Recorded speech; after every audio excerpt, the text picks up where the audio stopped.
touch, I could with you, with you, with you, with just one touch, I could feel my body giving. Pose with the fans. Pose with the pose with the pose with the fans. Pose with the pose with the pose with the fans. Pose with the fans. Pose with the fans. Baik, sebelum rekan-rekan saya menjelaskan bagaimana sih cara penyebaran Ganoderma dan apa gejala-gejala Ganoderma pada tanaman kelapa sawit. Nah, saya akan menjelaskan terlebih dahulu apa itu Ganoderma dan apa itu tanaman kelapa sawit. Kakak saya ini sudah tanaman kelapa sawit. Baik, apa sih tanaman kelapa sawit? Tanaman kelapa sawit adalah tanaman yang membantu dan berperan penting dalam sektor perkebunan di Indonesia, terutama pada sektor perekonomian. Dan namun tanaman kelapa sawit ini seringkali menghadapi gejala-gejala atau masalah yang dihadapi. Salah satunya yaitu Ganoderma. Nah, apa itu Ganoderma, teman-teman? Ganoderma adalah patogen atau jamur yang menyerang tanaman kelapa sawit yang dapat menyebabkan busuk pangkal batang. Ganoderma ini sangat berbahaya. Karena kenapa? Ganoderma ini menyerang jaringan tanaman kelapa sawit secara perlahan hingga nanti tanaman kelapa sawit akan mati di kemudian hari. Ganoderma. Nama ini sudah tidak biasa bagi kita di dunia perkebunan. Ganoderma ini adalah jamur yang menginfeksi pada kelapa sawit hingga mencapai masa kematian. Gimana sih cara gejala awal serangan Ganoderma?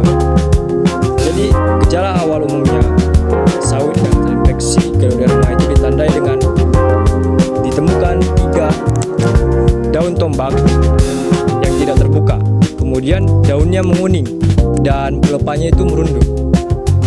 Pada kondisi tertentu, pada batang pangkal kelapa sawit itu akan mengalami pembusukan, dan seiring berjalannya waktu pada kondisi yang tertentu akan ditemukan tubuh buah jamur Ganoderma. Itulah awal serangan Ganoderma. Bisa kita lihat di sini kami menemukan tubuh buah awal jamur Ganoderma pada pohon kelapa sawit ini. Bisa kita lihat.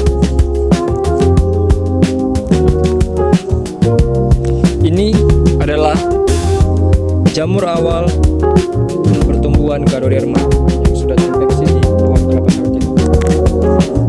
Cara penyebaran Ganoderma umumnya terjadi melalui tanah, khususnya dari sisa-sisa akar atau batang tanam yang telah terinfeksi dari sebelumnya. Dampak dari serangan Ganoderma pada tanaman kelapa sawit yaitu menurunkan produktivitas pada tanaman, menurunkan hasil panen, dan juga jika dibiarkan dalam jangka waktu lama akan menyebabkan tanaman tersebut mati.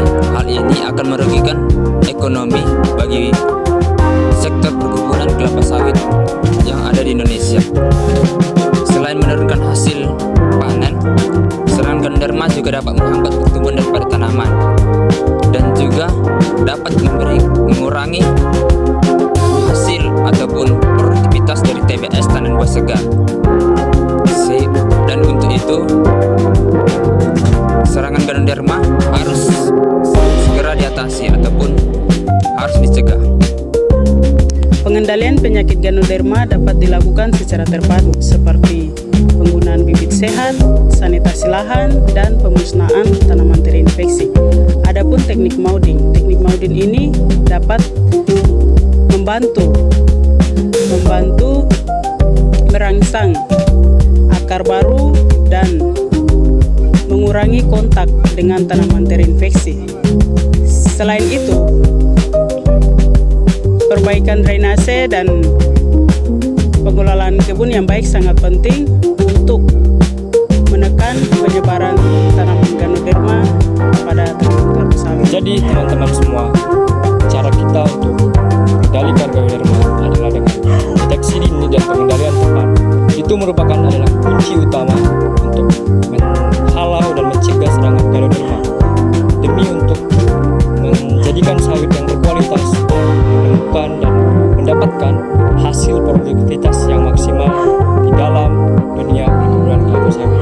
Jadi itu saja dari kami ucapkan terima kasih.